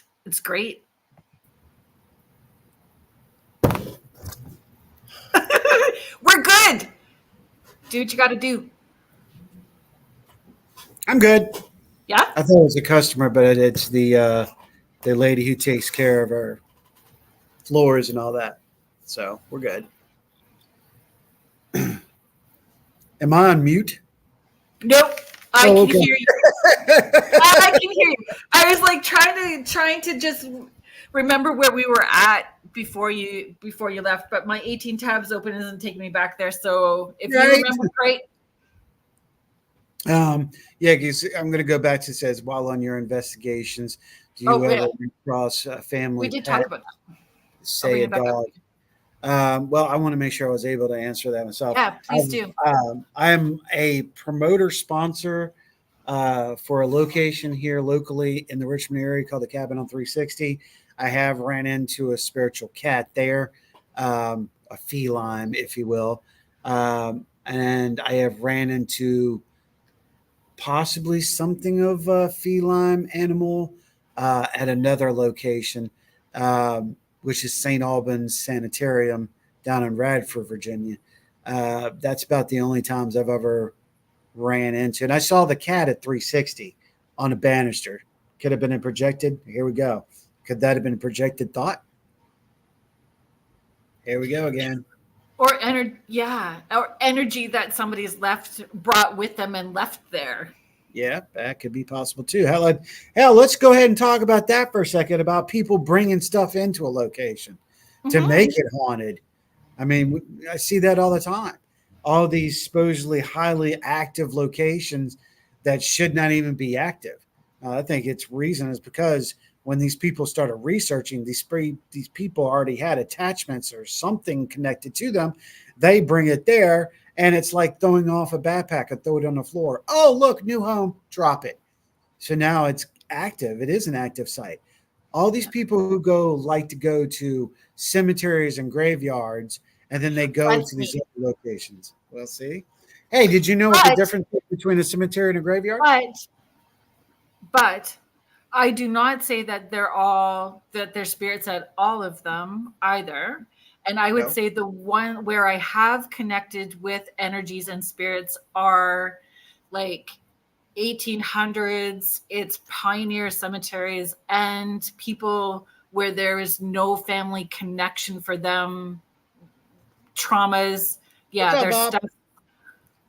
Mm-hmm. Bob is in the house. Hello, Bob. Bob Burnell. That's an amazing man within himself right there. Do you know what the difference is between a graveyard and a cemetery? Tell me. You don't know. You don't know. Really? Or maybe I do and don't realize it. I don't know. Well, yeah, probably once I say it, I'll be like, I knew that. I was just fooling you. Anyway, it's pretty obvious. A graveyard is any location that a church or a religious temple is on that this gravesite is attached to. Anything outside that does not have a religious item is called a cemetery. Oh. So it's the plot of land that's around a church or synagogue or whatever it may be. It's still a graveyard. Gotcha. The fencing. Huh? The fencing. Oh, I'm lost. I'm not sure what the fencing means. Heidi, you got around a cemetery or a graveyard? That's how I got my name Paralogian right there. And what this is leading into, Kevin Malik and I and Jennifer Malik were having a conversation on their show Para Universe 5 years ago, 6 years ago, maybe longer than that. And we were discussing cemeteries and graveyards. And Kevin asked me, what did I feel about that? Did I feel that cemeteries and graveyards have spirits, etc.? And I said, well, I do believe graveyards do, and I think they're sentinels. There's a type of spirit that roams that graveyard as a protection energy. Cemeteries could have the same thing, but I think a lot of independent spirits are in cemeteries. I don't think there's anything protecting the cemetery as seen because it is a grave site. But graveyards, because they have an attachment to the religious building that's on site. It's just like Native American. Because Well, Americans had sentinels. You knew that, right? yes. Mm-hmm. So the places that I have seen activity or felt activity with churches that are no longer being used. So these churches that are just sitting that draw in whatever activity, potential activity from who knows what they're doing, right? Still a religious monument. And But just saying, like, those are the places where I see stuff. Other places, like, you just walk around a cemetery and it's great. And at one point in time, it was like Victorians were a weird bunch of folks, right? So yeah. Well, you know what's so good? Their lunch with their families, right? So, and it was like a public park essentially where people could walk through. But I will say it on this. Poor angels. Oh, okay. I just looked down. Went what? Yeah, I had to flush the toilet quickly. Good, flush the toilet. Bye bye. Gone. Back then, was the same thing as taking a picture of your loved one in the coffin. Yes. That was part of how society was. Who made it that it's wrong? Who? Right. Where did that come from? Where did this change? Good Lord, we can smoke pot, but it's not okay to eat dinner in a cemetery or eat your Sunday afternoon brunch with your loved ones. And it's about again, not everybody has that standard of and professionalism and compassion. You're not going to drag a REM pod and dowsing rods with people who are grieving, talking to their loved one to, headstones down. Like, that's just not how you're going to roll or should roll. Shouldn't roll, but we have people doing EVP sessions the day after someone's passed. I don't believe that's a smart. Yeah. I think that's bad taste, in my opinion. But there's people that do it all over the place, and people that you and I both know. And shush the front door. Oh, dead serious. They don't wait 7 days. They just go right into EVP and call in that spirit, which is not a good thing, by the way, folks. I think a lot of times our ability to manifest has brought spirits back that didn't want to come back, and that's where we're. I've seen that happen quite a bit, actually. Yeah, that's something we're encountering now. Where? Why is the hauntings increased in 40 years? Why? Because we're wanting it. And increased more from 2020. 2020, intense. 2021, a little bit even more, but definitely through 2020 was ripe with activity and unwanted. Heidi, that's interesting. I'm sorry. I'm having a squirrel moment, but I'm also having a. That's okay. If you're seing it, I'm missing it. I knew my mom wouldn't contact me 6 months after. I'm just looking. I keep thinking about the fencing question or statement, and she says, "I just heard that somewhere. Sorry." And there's no reason to be sorry, but I think I know where you heard it from, and that's really interesting because of the conversation we were having. That just makes me go, "What's up, brah?" Unfortunately, we lost Kevin 70 years ago because of a heart issue. So Yeah, it's sad. We lost a great man in the paranormal field, Kevin Malick. So, yeah. Okay, let me stay on track. Shiny things. Shiny, happy people. Okay. We lost a lot of people that time. Yes, we did, Contessa. Yes. I love And that. recently, lots of people recently. Mm-hmm.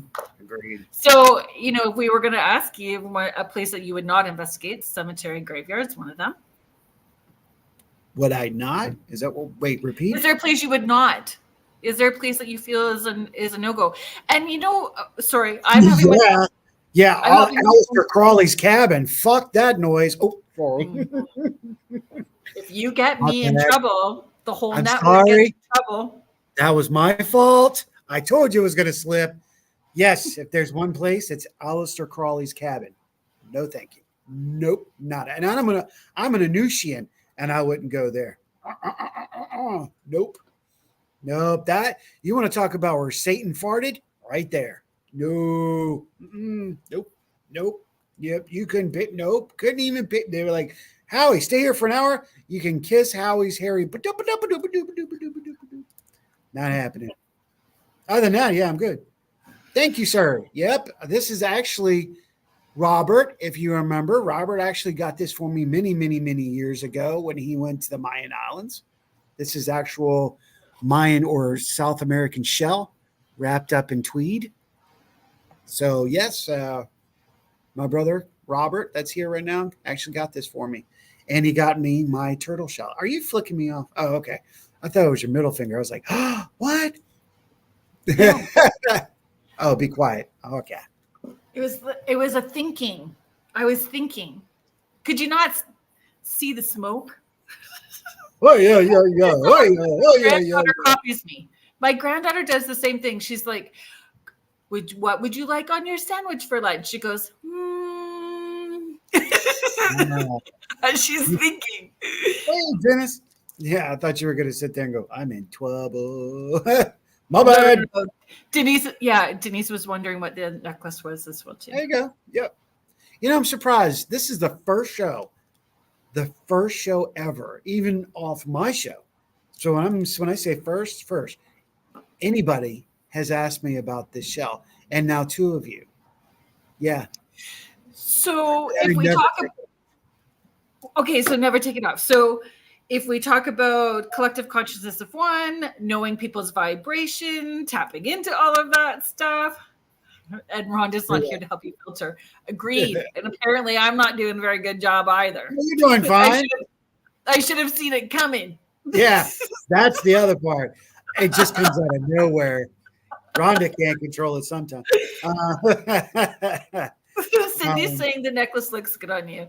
So, but it would ground you because it would ground you, that feeling of home and connection because of where it came, the intention where it's coming from, the vibration of the stones, all of those things. Like, well, see, this consciously or subconsciously. They're not stones; they're elements. Right. So they're shells. That's okay. Yes. But no, you're fine. But it's a valid point. These are elements. So coming from the shell and then the tweed, coming from a location that's highly spiritual. Mm-hmm. Let's face it. Let's talk real. And then, of course, it connects me to another subject that I don't talk about, but I'm sure some people are. I'm a huge historian when it comes to piracy. So it's another Bahamas connection to the southern part of our ocean, down in Florida and Haiti and Bahamas and Bermuda. The Bermuda Triangle. That's yeah. But it's more connected to Edward Teams and stuff like that. So. And if you talk about pirates, all I can think about is the Kraken and octopus, and that's where my brain goes. The octopus somehow became a insignia for steampunk. Kraken, wow, this can lead us into a whole nother conversation. We don't. I love steampunk. Anything and everything steampunk. That's where we're at. Hi. I know. I can't wear my gear here, but I love my steampunk. Mm-hmm. I've been steampunk ever since I was introduced to it, and I'm like, I love this. This is so me. It fits my personality. So it's that classic with the gentleman with that roughness. Yeah, that was pretty good. That was good. Thank you. Okay, if you were going to give advice to anybody who is wanting to step into this or who is fledgling paranormal investigator. Uh-huh. Yes, Katessa, I think that's how we connect, you and I. Advice to somebody who's wanting to get into it, or someone who's kind of like a ghost hunter and moving forward. Which way we're going? Ghost hunter moving forward, fledgling. Do your research. Research on all of it, equipment, understanding equipment, locations. Yeah. History of paranormal. No, I would say the history is one of the things that this whole field lacks, because they don't know the history. There's a great amount of this field that has no idea why they even investigated or where it got started, where they came from. And I could ask the same question. How many people out there know where the two men who organized the first paranormal research group came from, ASSAP, which is back then was SAPP. Now, hardly anybody could say it. And that's fine. But it actually came from Dr. Williamson and Dr. Sedgwick. Those two gentlemen got together, and then the whole thing started rolling, and that's how organized paranormal research came along. How many people know that? That we don't know our paranormal history? How many people know that there's 4 eras of the paranormal? Not very many. So I would say do your research, understand what the terms are, why are you doing it, understand that. That's the first thing. Why are you doing this? Why do you want to do this? Once you understand why you want to do it, then you can make that conscious decision to move forward in what direction. How do you investigate? How do you research? How do you get to this? What does the equipment in the field mean? Do you need that? Understand spiritualism, because without spiritualism, we're missing something if you're investigating. I agree. I'm all about science, but if I didn't have the spiritual background that I have now, I would just be a know-it-all egotistical ass.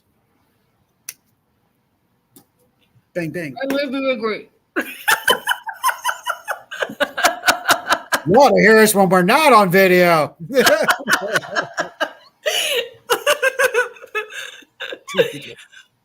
But it plays a part of it. And you know what I found too when I started doing mediumship full time, I had no religious background. There was no religion, I wasn't raised with religion. I went to this like Sunday school that like a bunch of women from the community decided to get together and do like stories and stuff like that. Miss Rhonda is in the house. You're gonna have to catch the replay. And there was an F-bomb dropped, Rhonda. I did not keep him in check. I do not have your skills. So when I started having religious entities show up, it was having to come to terms with religion needed to be part of my spirituality, right? Whoopsies. So religion plays a big factor in this as well too. Religion and spirituality is important. Got to have the well balance. You got to have the balance in what you're doing. You have to understand why you're doing it. You have to understand why are you being asked to do it, or what's your direction. Some of us are here, and some of us are about to do great things. That's right. I'm getting ready to say it. Some people have great things put upon them, while other people are destined to do great things. Some of us are here because something interesting could happen. And there's going to have to be people here that understand how to handle it, deal with it, recognize it. So you have to understand your position of where you're going to be. Why do you have this happening? Why do you want to see? Why do you want to experience? Once you get through those definite questions, then you know what direction that you're going to want to go and need to go. Need to go because some of the people need to be here. And being okay with or needing to be flexible, that you don't know, that you're still going to be learning. You're constantly learning and being open to all of that. Hi, Anita. James, this is a very interesting question, and I'm glad that you're asking it.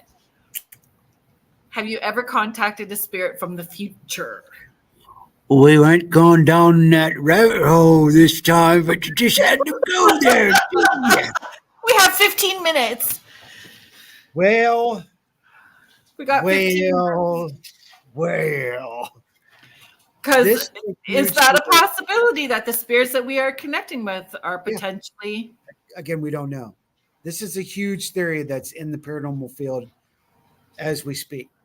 Agreed. Is it really the past? Are we dealing with the past, the present of another dimension, or are we really being communicated by our future selves? Yet they could be grays, whites, gray, blue, could be aliens. We don't know what we're going to be looking like 120 years from now. Could we be communicating? And actually, what about them investigating us? Maybe they're investigating us like we're investigating them. You know what Dr. Strange says? It's an endless amount of possibilities. Endless amount of possibilities. It's true.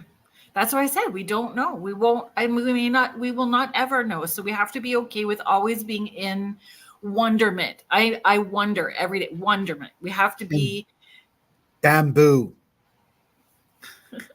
Flexible like bamboo. Flexible like bamboo. Yes, master. We have to accept change and be able to work with it, to understand it, to manipulate it when need be, and to use it when we need to. Mm-hmm. And that's where being okay about asking those questions and finding the people where you can ask those questions, which is why I've been so grateful for our friendship. Like, there's no embarrassment for me to say I don't understand what this is about, and what is this about, and other people too that I've met through starting the show, through starting a Spirit Switchboard. Like, I sent somebody an orb picture the other day and I went, I'm open to the discussion, but this one just waked me about, like, there's something different about this one. I had a similar event this past week too. That's ironic that you did, because it caught me off guard, and nothing ever caught me off guard like that. But I had it. Right. Yeah. And that's where having that circle of people to fall back on, why we don't have all the information individually, but we surround ourselves with the people who are diverse in their knowledge that we can lean on when we need them. Right. Exactly. I like that Heidi did say, my thoughts exactly, Carolyn. Do we have time for the subject, for that subject? Yeah, we will. We'll come back to it. Promise you that. Of course, my brother sits up. We do ask most of the time during the investigations, where are you from? And it's true. Or because where and when. Is exactly, because we have to ask that to see if we'll get it. Now, you know, the other thing, I'm going to end this on some note. And this we got 10 minutes. That's lots of time to talk. Oh, well, we could probably push it 15 minutes because we started at 10 after the hour, right? We had that little bump in timeline. Right. I gotta close the shop, girl. I might have to let you do it for the last 10 minutes. You know what I'm saying? We'll come back. That's my pirate. Yeah, you got it already. All right. And yeah, I've got to shut this place down because we're about to head out. The one thing, and holy crap, it just went. No. Oh, son of a biscuit eater. Timey-wimey lines. Oh, I can't believe it. It just went in and went out. That's what she said. Thanks for being here. Yeah, absolutely. The hell I had intent with that one, and then oh man. All right, let's keep going. have we connected with future selves? Is it us investigating ourselves from a future time? Is it aliens? Is it? And I think that we're not going to know everything. We're not. We don't know everything. And Orbs. Orbs. Oh God, let's not even go there. I'll be turned into Jack Sparrow again. I'll be running down the beach and everybody will be throwing up spears. Brain fart. Yeah, total brain fart, bruh. I had it perfect. And I was like, yeah. And then it just went, blah, blah, blah, blah, blah. Oh, crap. Let's see. I do have many vid clips that I would love an open mind. Oh, you can send them on over anytime, Heidi. Just remember, folks, you send me a picture or a video, expect an honest opinion, my honest insight. Please do not get mad, because if you get mad at something you sent me, that's your issue, not mine. So again, with the leave your expectation at the door when you are asking somebody for their opinion about a piece of potential evidence or something like that. Yep. Like, I agree. People want to send me pictures all the time, and I tell them I am not the best person to send a picture to, like, especially when it's clouds and stuff like that, because I don't see it. My brain doesn't go there to see what you are seeing, so I just don't go there. I'm just going to go here, and I see what it's stated, and I don't know if the individual is just catching up with you or part of your show, or if there's intent.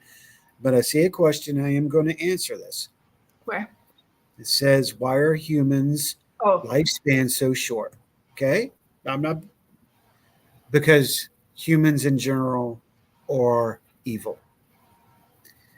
And we have been put a cap on so we don't do stupid things like we've done in the past.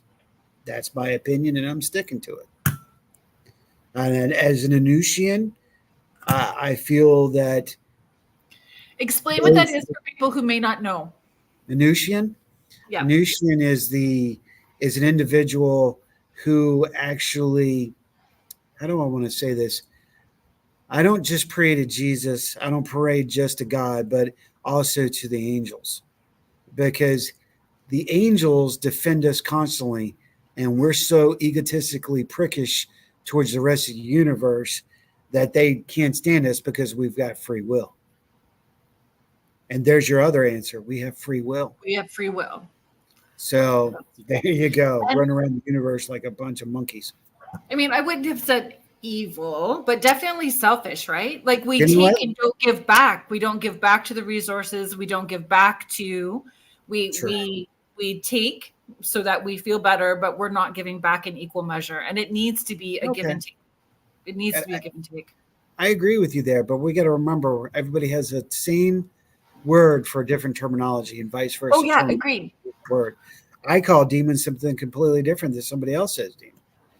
So evil, in valid point, I understand where you're coming from, but when I use the word evil, we don't have the best intent.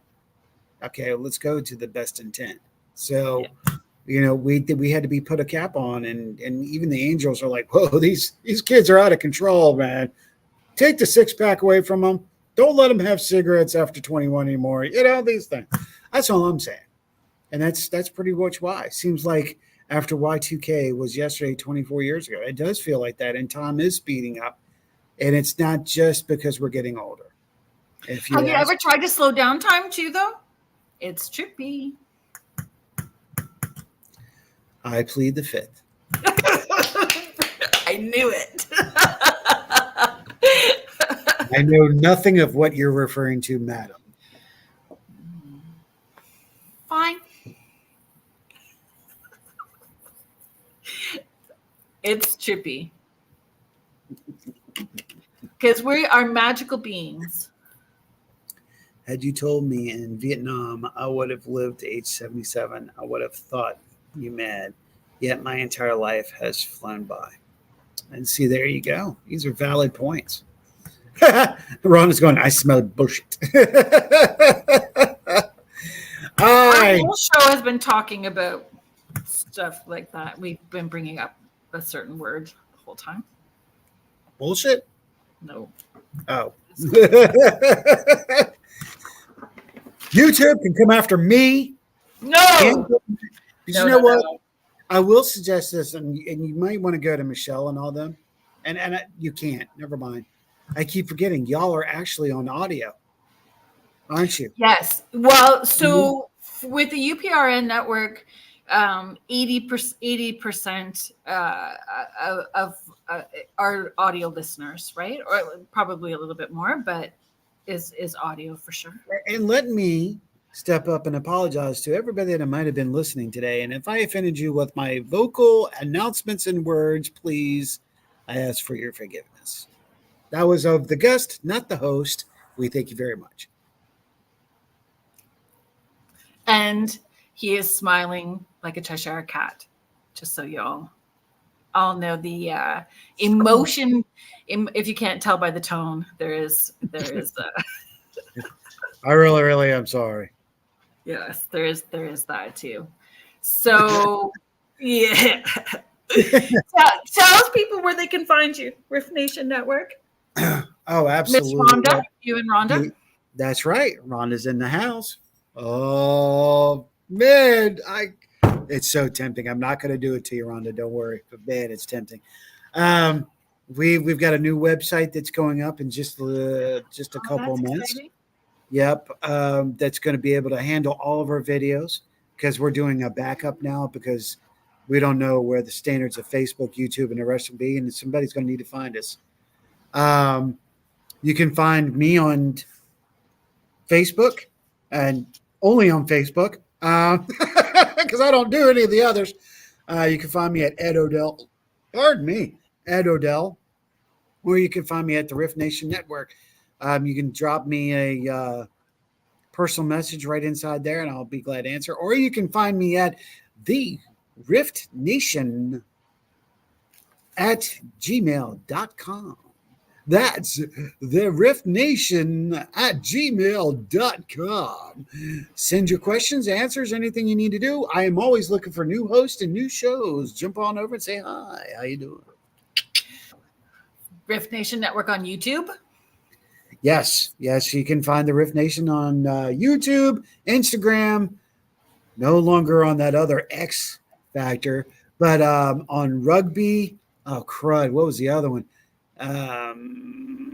We got a new one we just hooked up on. We're actually building it from scratch. We left 55,000 listeners to start over. Yeah, call me crazy, but I did it, and I'm glad. And sometimes fresh energy, right, is needed. Yes. Rhonda is saying kick. Kick. Thank you, dear. Thank you. Let's see here. Thank you both. Wait, I saw something that, you got it. It's all good. Ed, come back and do this again. Been a great show. Oh, absolutely, James. Oh, dude, I plan to hang out with her. Yo, what's up? We're going to hang that 10, the Universal. Hang in there with their boards, boy. I maybe got to a third of the questions of the 8 pages that I wrote out. Oh, yeah, we got a long ways to go and a short time to get there. We're going to do what they said they can't be done. There you go. You can find me there. Right there if you're on Facebook. Just remind me where you saw me at and we're good. Because I do watch my Facebook closely. I already got hacked 2 years ago and crashed, and I will not do it again. Oh, dear. Yeah. Yeah, I think having the backup is important the way that, and again, it's all, we don't know what could happen. What things are going to shut down, why they're going to shut down, what's going to happen. Yeah, we don't. So we are making future plans to be able to handle what we can as we can. So that's why we're doing what we're doing. Yeah, because I don't like the direction that Facebook's going. I really don't. And this is one of the things you'll hear me say. I'm not always a nice guy. I don't always wear a black hat. No, so that's the other show that you have for Saturday of the month. You don't always. Well, I think it took a little hiatus, but the Outlaws. No, we had one last Saturday. Paranormal Outlaws. Yeah, I know you had one last Saturday, but I don't remember you having one the month before. No, we didn't. We did. We all just did take a break because can only talk about the paranormal, but so much. Yeah. And so people are just all like, it's just the guys again, click. I don't want that. I don't want to be like every other show that's out there where they go, oh, look what we did, or this is my opinion, and that is. I want you to want to tune into my show, to one of our shows, because of our attitude, because we inspire you, because we entertain you, and because I've got something to say. Yeah. Thanks, Robo. Thank you. So thank you. Thank you for coming and hanging out with me. And it worked out really well. So Thank God. we were able, yes, it was so great. Thanks everybody that's in the chat. Next week, Fiona, it's all good. You can watch the replay, but thanks for showing up and being here. Things that are coming up. So I'm not sure what I'm going to talk about next week. It's going to be to be announced. I will let you know what the topic's going to be so you can get ready for it. The week after, Richie B and Wojo are coming on. So we will be talking about all things Sasquatch, which will be super fun. I do have a newsletter that goes out. If you are interested, it's at carrieLynnShellhorn.com. You can sign up for the newsletter. And, when we were talking about doing what you need to do in order to be okay. Normally I send the newsletter out on the 1st of the month, and I just had so much going on. I'm like, it's going to wait till the end of the long weekend. It'll wait till early next week because it is my newsletter. Why do I need to feel worried about judgment or opinion of other people who are like freaking out about not getting it on the 1st? I didn't have time, folks. See you later. So yeah, I had to make that executive decision, so it will go out next week. If you are hanging out, Church of Mavis is coming up next with Jeffrey Pritchett. Thank you all for being part of the conversation and joining in with the chat. You guys make the show. I appreciate all of you. Yes, Ed, do you have something else you'd like to say before we go? Happy trails to you. Thank you. Until we meet again. I won't even mute you till you're done. Woohoo! Have a good night, everybody. We'll see you next week. Thank you to the Public Radio Network. Thank you to the UFO Paranormal Radio Network, 105.3, 107.7 FM out of beautiful New Orleans. Thank you, everybody in the chat. Thank you to Ed. Thank you, everybody that was hanging out. My heart is overflowing with gratitude. Have a good week, everybody, and we'll see you next week.